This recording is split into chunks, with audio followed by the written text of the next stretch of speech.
This old-time radio program was originally aired live, long before the advent of high fidelity. As a result, you may detect an occasional surface noise or volume drop due to transmission problems so common to old radio. We hope, however, that any variance in audio quality will not take away from your pleasure in listening to this, one of the all-time favorite shows.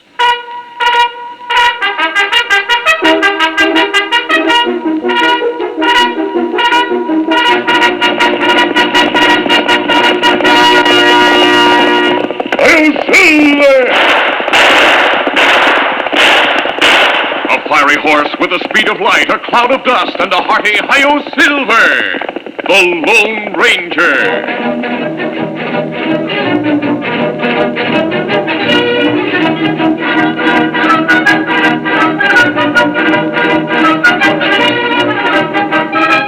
This is the legend of a man who buried his identity to dedicate his life to the service of humanity and country.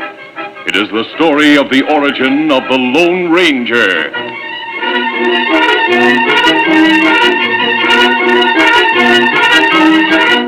Early settlers in the West had to be brave men and women, ready to fight for their lives at any moment. There was danger on every side. There were wild beasts, savage Indians, and the Cavendish gang. Butch Cavendish headed a pack of outlaws. They struck without warning to steal and kill. Open fire on that wagon train. Wipe them out to the last man.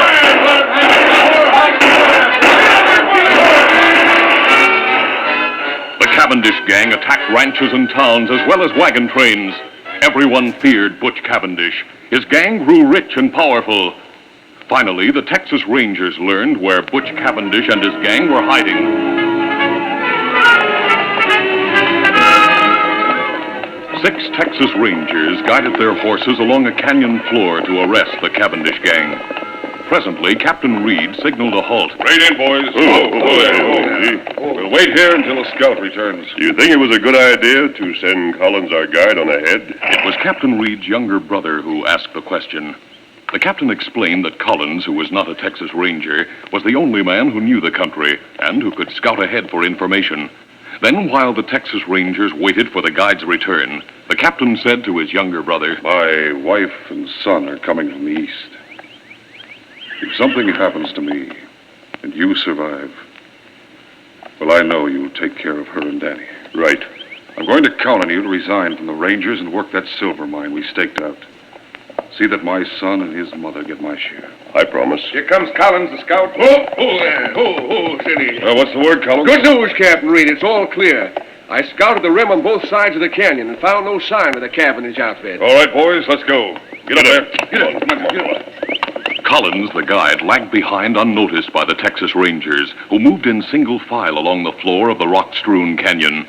They didn't know that Collins had lied, that Butch Cavendish and his killers were waiting in ambush on the rim on both sides of the gap. Here come those Rangers, boys, just as Collins told us. Yeah, there they are. Now, we can't get down to the floor of the canyon without going a long way back, and it'll be dark in half an hour.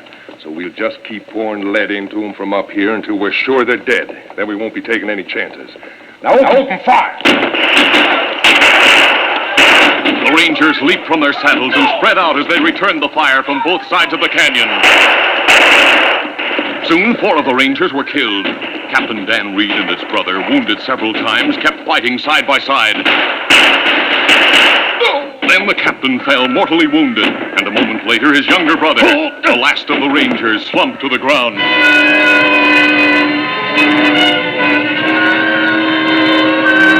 The outlaws waited and watched for any sign of life from the Rangers, then rode away, convinced that all 6 men in Bryant's Gap were dead. Sunset came, then darkness.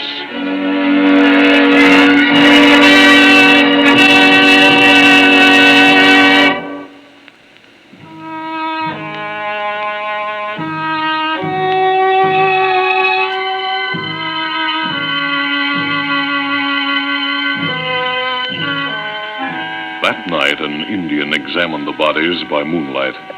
After examining the first 5 men, he muttered softly, Them dead. Then he came to the 6th man. the younger brother of the captain. And this man lives. The Indian lifted this man tenderly in his strong arms and carried him to a nearby cave where he bathed and dressed the wounds. Then he took a spade from one side of the cave and returned to the canyon, where he worked steadily until the dead men had been buried. Returning to the cavern, he sat watching through the remaining hours of the night. Daybreak found the ranger stronger, but by nightfall, the wounds had become infected. The Indian called on all his knowledge to treat the wounded man. He went day and night without rest.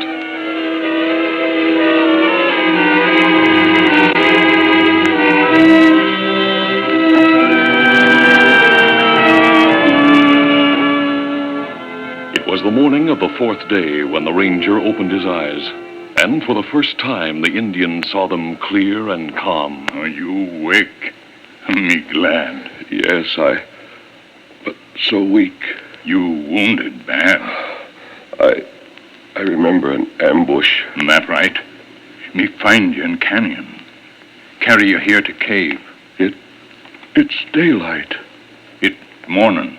Then I must have been unconscious all night. It's several days since fight in canyon. Several days. Ah. There's something familiar about you. You remember? Many year ago, you only boy. You find Indian boy in trouble. You saved life, Indian boy. Yes. Your name is Tonto. That right? Years ago, you called me Kimosabe. That right.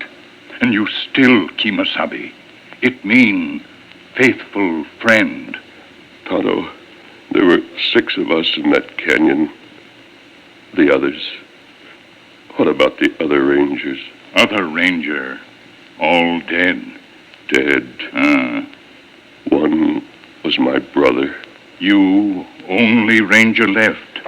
You lone ranger. The Lone Ranger. Tonto, those killers know me by sight. If they know one man escaped, they'll look for him. And them not know one escape. Tonto bury 5 men. Make 6 grave. Crook think you die with others. Good. Then my name shall be forever buried with my brother and my friends. From now on, my face must be concealed. A disguise, perhaps. Or a mask. That's it. A mask. I'm the only one who knows about the Cavendish gang. With your help, Tonto, I'll get every one of those crooks. In the ranger's eyes, there was a light that must have burned in the eyes of knights in armor. A light that through the ages lifted the souls of strong men who fought for justice, for God. I'll be the Lone Ranger.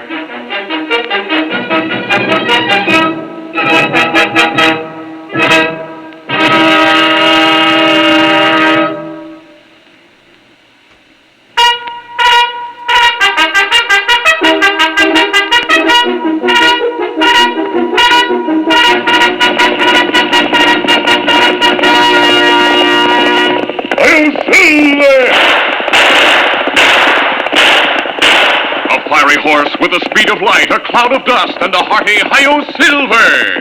The Lone Ranger.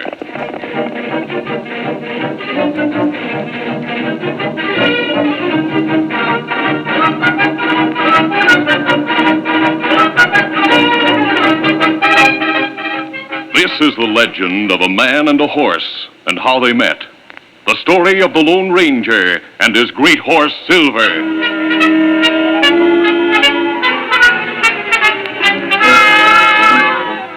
The Lone Ranger and Tonto were trailing the worst outlaw in the West. His name was Butch Cavendish.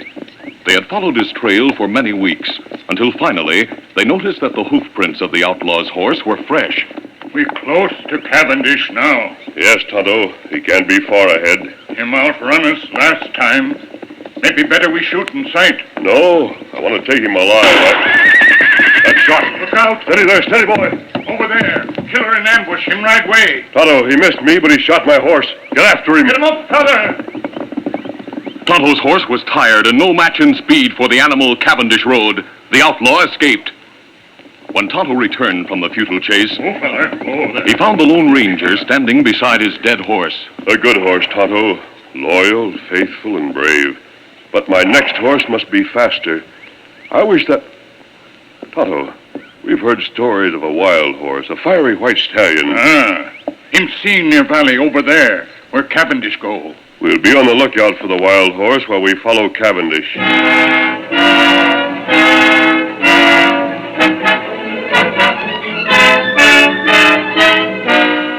Tonto's horse carried the Lone Ranger's saddle, his saddlebags, and bridle, while the masked man and the Indian continued on foot along the outlaw's trail.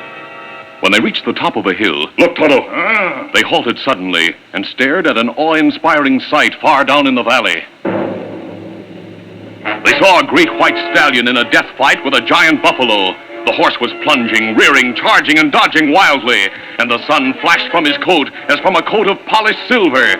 They realized that this was the legendary white stallion, the one ranchers and hunters had talked so much about. Tonto, we must have that horse. I'll try to shoot the buffalo. It's too far for pistol shot. I'll get closer before it's too late. As he ran downhill, the Lone Ranger watched the battle. The sleek white stallion was nimble and courageous, but his strength began to wane. The buffalo charged again and again. The splendid muscles of the white horse were slower in responding, then too slow. He was caught by the buffalo's charge. Wet crimson stained his pure white coat. Another charge. The white horse saw it coming, and he couldn't dodge. He staggered and fell. The monster drew back and lowered his head for the death charge. And then 2 shots rang out. The buffalo shuddered from the impact of the masked man's bullets. For an instant, he stood motionless, then fell.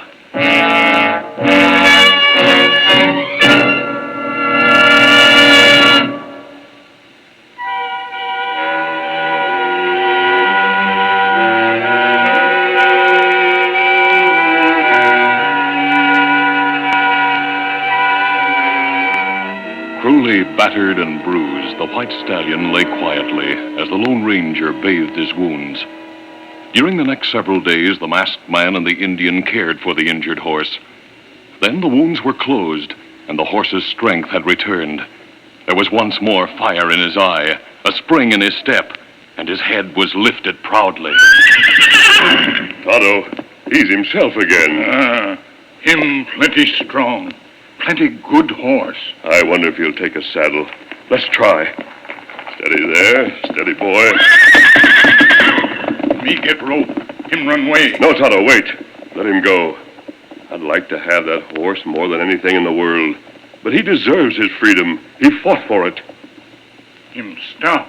He's turned to look at us. See how the sun reflects from his white coat. Him look like Silver. Silver. That would be a name for him. Silver! Look at him. Silver! Hey, Silver! Tonto, he's coming back. It's just as if he knew what I said. Silver! Silver, you beauty. Hand me the halter, Tonto.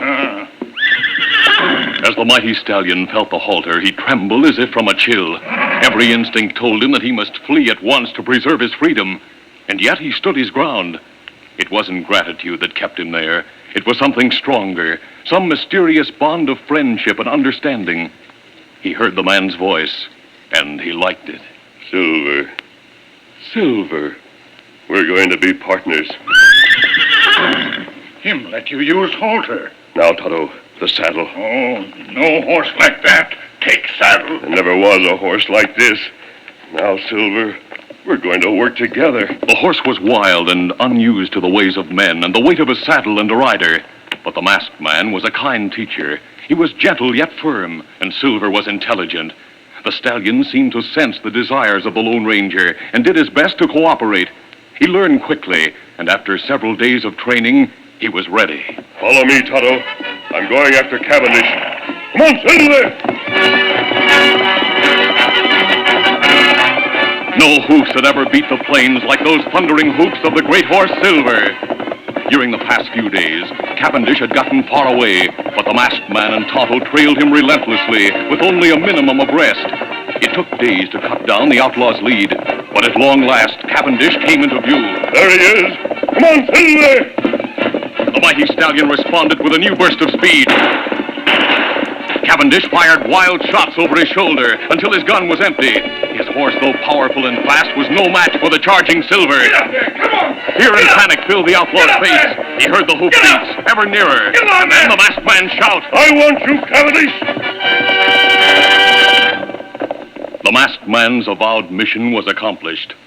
The last of the Cavendish gang was captured to be tried by law and punished for his crimes.